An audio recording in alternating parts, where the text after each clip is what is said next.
And we are CNT. So continuing along our Mental Health Awareness Month for the month of June, which the month is almost over.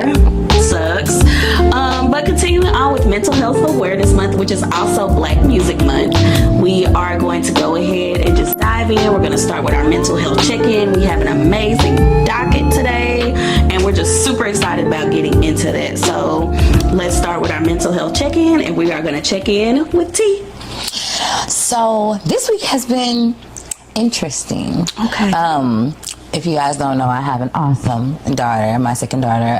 It's autistic, and we are going through a transitional phase in her life. She's in her preteen years, and she is a bit more emotional nowadays than she usually is. So I'm learning to adjust to her, kind of meet her where she is, make sure that I'm not getting overstimulated because of her overstimulation, and learning to control how I respond and making sure that I'm as present as she needs me to be, to make sure that I can be what she needs me to be, as far as, like, you know, make sure she can calm down, bring her back, you know, to a level-headed state.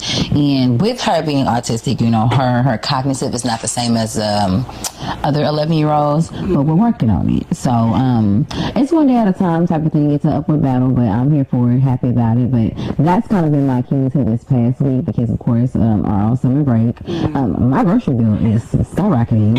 I don't know what this is about kids' summer stomachs. That's not the same as those school stomachs. So they eat. Like, child, like, I am, the grocery bill is hurting my kid. I'm clutching my pearls, like, just hurry up and scan it. Just don't even tell me. Just scan it, please. Just scan. Say nothing else to me. Just don't even, I don't even want to see the total. Just let me just swipe before I say put it back. Yes. That's been my life for the past month. But it's okay, though. We about 7 weeks out for school to go be. And I'm going to enjoy my 6 to 7 weeks off. The teacher. Because I don't get those days off. I wish, but I can't deal with children. Next question, Tamika. Absolutely not. I made it less than a week at her school when I subbed. I was like, no, I'm about to start DDTing kids. Here comes the DDT! It's over! It's over right there! Why is it ever? He gave... So I couldn't do it. Teaching's not for everybody. It was not my ministry, and that's okay. It's not, I realized by Wednesday morning that it was not my ministry, and that's okay. Sweet children for the most part. You know, those kids are interesting. Yes. We'll say that. Interesting parenting. Yes. That I'm not used to. And I knew that was not something that I could do as a profession. I'm like, I'm going to get out here and let y'all have this. More power to y'all. Stay black. Yeah. Because I couldn't do it. But no, for the most part, I've had a pretty decent week. Need to catch my sleep. That's what I'm being deprived of more than anything is sleep. Yes. But I think once I kind of find a healthy balance with the kids being out of school and me figuring out how to kind of accommodate them, not making them go to sleep at like 8 o'clock like we do in school, because I have to get up at 5. I just have to go to work at 8. So I think once I get a healthy balance with that, which I see a breakthrough coming with maybe the next week or 2. So I think once I get there, we'll be good to go. What about you? My mental health is good. My birthday is coming up. I'm so excited. And T blessed me with some wonderful presents. No one was going to beat me this year. Blessed me with some wonderful presents. She'll be out of town. Yes, so I'm going to be out of town on my actual birthday. So we always make a big deal of each other's birthdays. So I'm so lucky to have you. I love you. So lucky to have you. I've had, my week was pretty good. It was really busy. I feel like from our last Sunday up until this Sunday, my week was just busy with back recording, with songwriting, just with working on like other passion projects, trying to get ready for this trip. And then I had, you know, an event yesterday on Sunday where I had to sing, so just practicing and getting ready. So my week was like super busy, but because it was so busy, I think I just missed a lot of sleep, like you were just saying. So today I got to catch up on some sleep, but other than that, like my mental health is good. I feel really, really good. I needed this summer to just not work. You know that I work every summer. I always do summer school. I love my kiddos. Typically I do ESY, which is extended school year for children with IEPs, with special abilities. I'm not going to call it the other word, with special abilities. But this year I just needed a break. I needed a mental health break, and I took my summer. You deserved it. Thank you. Period. I took control of my summer, so just relaxing and enjoying myself, and yeah. But my mental health is good. This is like the best place I've ever been mentally in a long time. So I'm feeling my absolute best, and I'm excited about it. I'm happy about it.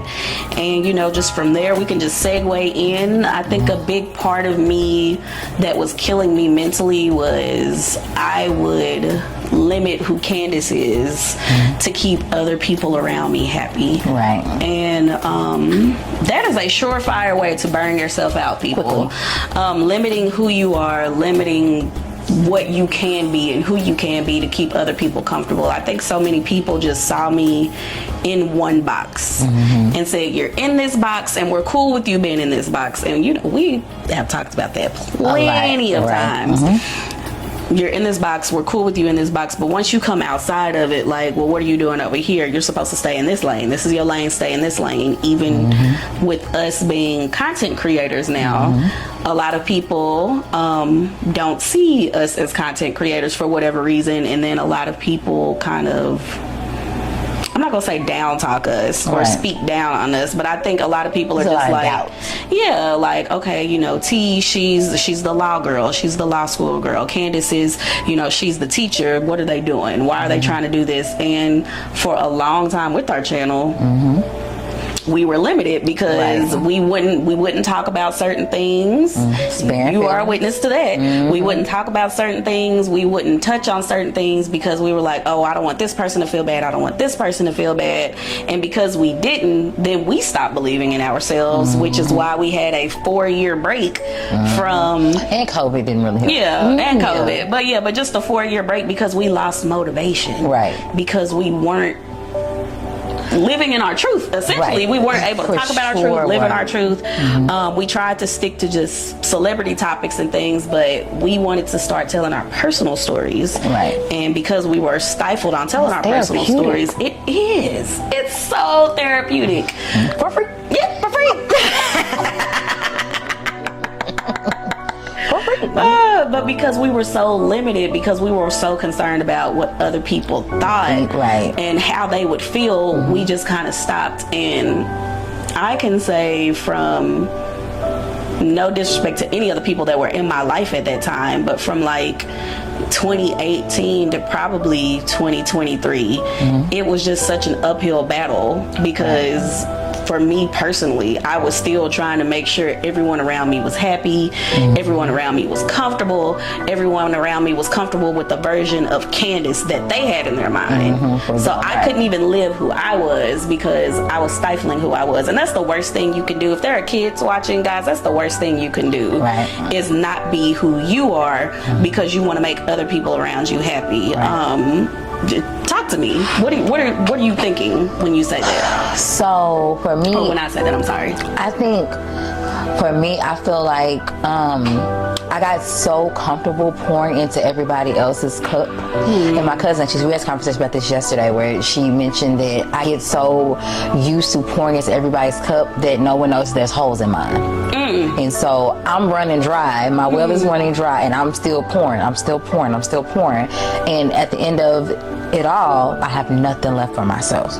And they are walking away full. Everybody's walking away full, and my cup has holes in it, and I'm turning it upside down. There's not a drop left in the end. I had to really be honest with myself to understand that I was a culprit in my own hurt, my own pain, and the stretching myself very, very thin across a lot of different relationships with friends and, you know, family, and even with my children. I have 4 children, so it's a lot when you're one person and you have to manage. Pretty much I'm like the supervisor manager of my house and of my life with my children, because I have 4 totally different personalities. All of my children are different. Every last one of them. They have different interests.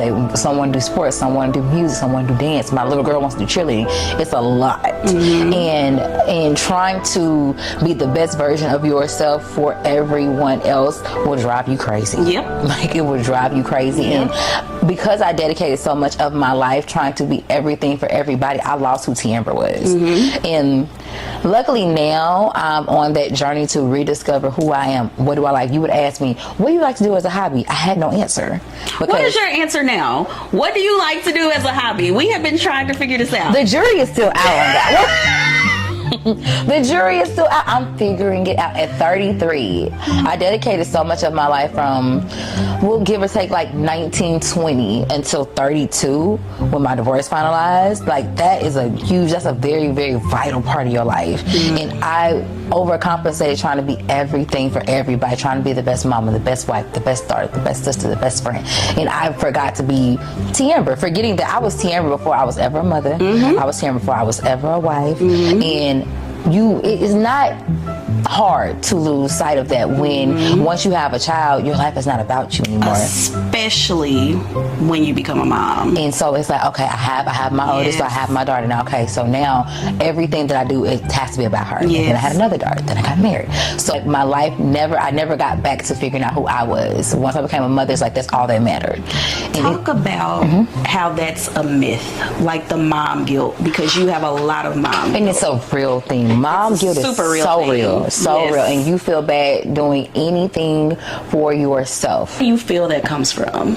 Within you, where do you feel that comes from? I went a long time. Y'all know I love my nails. I love getting my nails. I love doing things for myself now. And that's a recent 2023, 2024 thing. I would go long gaps of not maintaining myself because I felt like anything I did for myself, if I go get my nails done, I could have got the kids this, or I could have got my kids another pair of shoes, or I could have got them some shirts. And I had to stop that because I have to understand that I have to take care of self. If I'm not right, I'm no good to my kids. I got to take care of me first. And if I'm not right mentally, emotionally, health-wise, which if you know, my health has been for the past 7 to 8 months. And so I had to really like take a step back, like, okay, that was the biggest scare I've ever had in my life, and we'll talk about it another day. But that was a health scare, and it really made me just reevaluate every aspect of my life. Okay, let me take a huge step back. What's contributing to it? Because stress is not my friend. I mean, what's contributing? What's a stressor in my life? And how can I either eliminate that stress or lower that stress? And the main thing that I came to the conclusion about is that understanding what is within my control and what's not. And things that I can control, control them and maintain them and manage them the best that I can. What's not in my control, I have to let go and let God. And I have to just let it be as it may, not worry about what this person has to say, what this person thinks, the type of mother they think I am, how I raise my kids, what I do at work. I had to just let that go because who they want me to be is not who I want to be. And the only person I care about loving me is myself.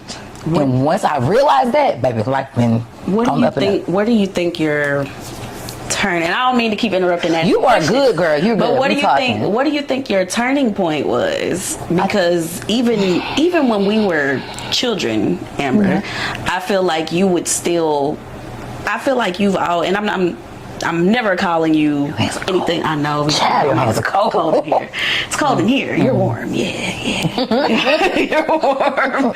But yeah, I feel like even when we were kids, like certain things when I would ask you, I'd be like, hey, do you want to go and do da da da da? And you would be like, well, I don't know. I need to see how it makes this person feel. Right. Or I need to see how they feel. And even as a kid, like you would get the green light to do it, but it would still just be like you wanted to make sure everybody else was okay first. Where do you think that pressure came from?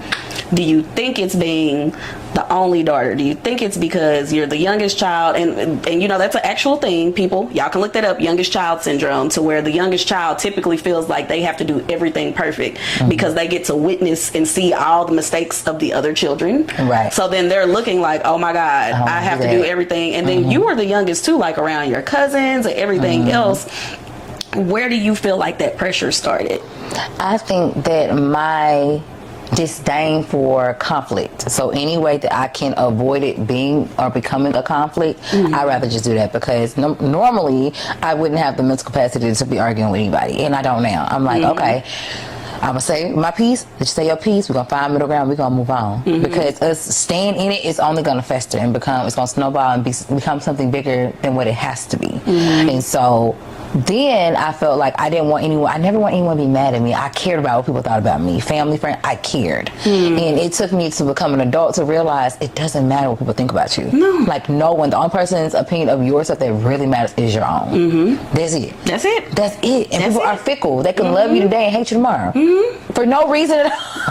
For none. So I had to really like understand and learn, like, okay, that has nothing to do with this. It's my business. If you don't like me, that's a you problem, not a Tamra problem. Because I'm gonna be okay today. I'm gonna be even better tomorrow.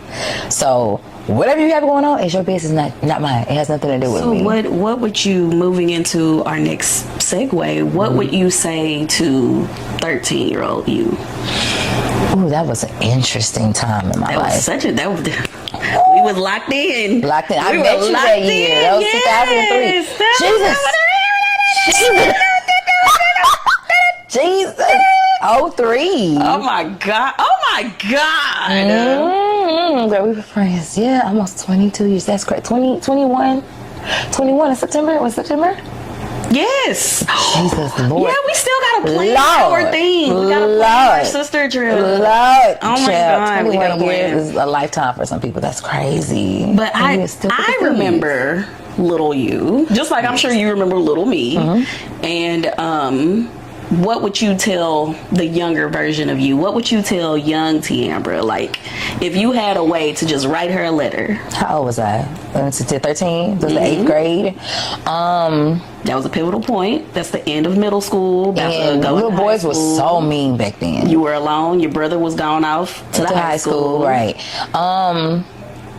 I would tell 13 on me that you are enough. And that your black is so beautiful. And I didn't learn that until maybe college. I used to get picked on so bad about my chocolate skin, about, you know, my big forehead, my big lips, my little ears, my nose, my knock knees, my high booty, my wide hips. It was just always All something. of the predominant, like, African American features. Baby, I used to, at some point I used to be like, okay. And they were talking to me, I'm like, okay, is this gonna make you pass your class? Because last time I checked, you was getting a 40. And then they would leave me alone. They would leave me alone. I'm like, okay, so me back then used to be so self-conscious and did not think I was pretty in the least bit of the word pretty. I didn't think I was beautiful at all. I thought nothing highly of myself. And I hate that for me. Like, me then, this is 20 years removed, y'all. I'm 33, so we're talking 20 years ago. So he liked girl. Like, boys liked how I looked, but for the physical part, you know, I was a late bloomer, so I wasn't chesty, but I always had, baby, I was cardboard. You hear me? Cardboard. It's okay though. It is. Them babies did me good. is. But it took me to have them babies. It is. But baby, I was a late bloomer. You hear me? But you know, and boys are mean. Boys are mean in middle school, in high school, and it's so different now than it was then. Yes. So talking to my daughter, who'll be 13 next year, you know, the things that she's going through are not the things that I went through, and so kids are totally different. You know, this is more of a technology generation. You know, cell phones were kind of still a newer thing back then, and you know, we have all the social media and things. That wasn't a thing when we were kids. We just had MySpace. We had MySpace, and that's it. And the most I had to worry about was somebody in my top 8. Yes. And me switching out whoever I was talking to because he got mad 'cause I put a friend up there. I'm like, you made me mad last night, so I booted you. You got demoted. You remember we had each other as the number one. Period. So They we like- would never get caught up in no. Girl, I was just letting you know. I'm just letting you know, girl. And shoot, don't be questioning me about the Nathaniels, but Ever. girl, Ever. don't leave me alone. Good But yeah, times. 13 on me was a very lost child. We'll say I didn't know who I was yet. Of course, you're kind of figuring out who you are, what you like, what you dislike, and I think that's why I gravitated towards doing so many activities at school, so I could try to figure out who I was, what I liked, my identity, because I didn't really have one at the time. So I think probably around like 16, 17, I was like, okay, I like this, I'm good at this, you know, outside of Which is academics. normal. Because I was a nerd. I was a nerd. I was a nerd. I always had good grades. I was never worried about school in that aspect, but I wanted to be able to like create that camaraderie and have something that I belong to outside of just a general class. So when I joined the step team, we were like the steppers. So we were tight. We go on things, you know, go on trips together and go to lunch together. And, you know, our parents would conventions, step yes, shows, and go to dinner. So I feel like I found myself. But 13, I was just lost in searching. Honestly, what about you? 13-year-old me, I was busy. Like, I think I've always just had a busy life, so which is why now I enjoy such quiet moments. I always had like hobbies and things because most of my cousins growing up with, I had older cousins that were females, and we're super close now, but like, you know, you got to think when you're 10, 11, 12, 13, 14, 15, 16, and they're 20, 21, 22. It doesn't seem so weird when you're 20 and they're 25. Right. It's fine. But when you're 15 and the other one's 20, it's Y'all weird. have really much in common, we right. literally have nothing in common. So, and then my girl cousins, their mom is was a lot more strict than my mother. So, she was, you know who I'm talking about. She was a lot more strict than my mom. So when I would want to go and do things, it'd be like, well, you want to come to the movies with me? You want to do Pokemon cards with me? They never could do it, which was why I loved so much when you came into my life, because I was just like, do you want to look at Pokemon cards? And you were like, okay. The most I knew was on TV. I was like, do you like Yu-Gi-Oh? I don't know what it is, but you're so excited about it. We could go and do it. I'm cool. Like, feel like you happy. Yeah, so like, you know, the younger version of me, 13-year-old Candace was, I've always had like a large group of friends. You know that. I always had a large group of friends. So I always had somewhere to go and someone to be with. But I was very insecure about myself. I have a huge forehead, y'all. Like, if y'all look at our old videos, I never show my forehead. I always have a side part, or I have a hat on, or I have something on my head. So this is very almost naked and vulnerable for me to have this forehead out. But I've always had a big head, a big forehead, and I was very, I know, it's okay though, because it's beautiful. I like it now. I can almost fit all 5 of my fingers. It's okay. Girl, I can. It's okay. This is my thumb, index, middle, ring, pinky. It's all 5. It's okay. But that's okay though. But like, so I was kind of insecure just about my forehead.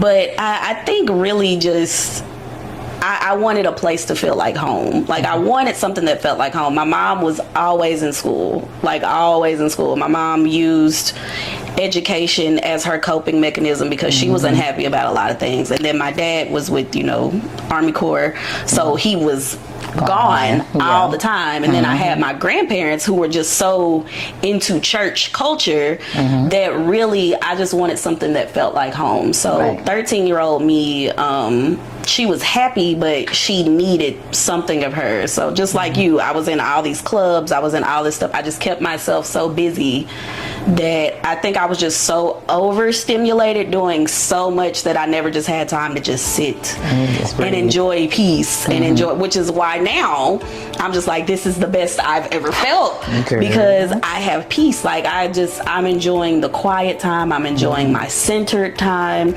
So if I could talk to 13-year-old me, I would just tell her, hey, like, slow down. Right. That would be the first thing I would say, like, girl, slow down. And I had all this pressure on myself, just like you, wanting to be the best at everything. That was, you know, that was my thing. I'm gonna be number one. That I had all of these pressures to be the best at whatever I did. You're gonna be number one at singing, you're gonna be number one at track, you're gonna be number one with cheer, you're gonna be number one, whatever, with band, you know, whatever it was. I just wanted to be, I put all this unnecessary pressure on myself, and I don't even know why I did it.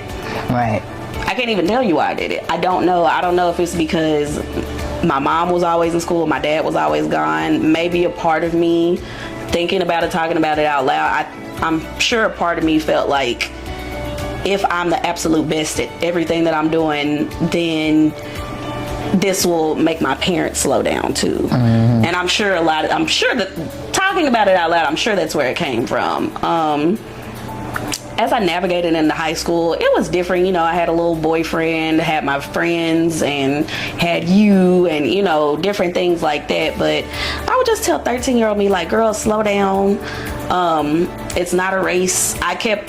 We both would talk about that. Oh, girl, when we're grown, we gonna do this, and this, that. We wanted to be adults so bad, girl. and it's ghetto here. So ghetto. It's so ghetto here. But we 0 out of 10. Zero. Negative 10 stars. Yes, Do not recommend. but we wanted that so bad because we thought that being adults would come with all this freedom and all this other stuff, The which glitz it and does, glamour. but Yeah. it comes with so much Responsibility. transitioning from a child to adult is crazy.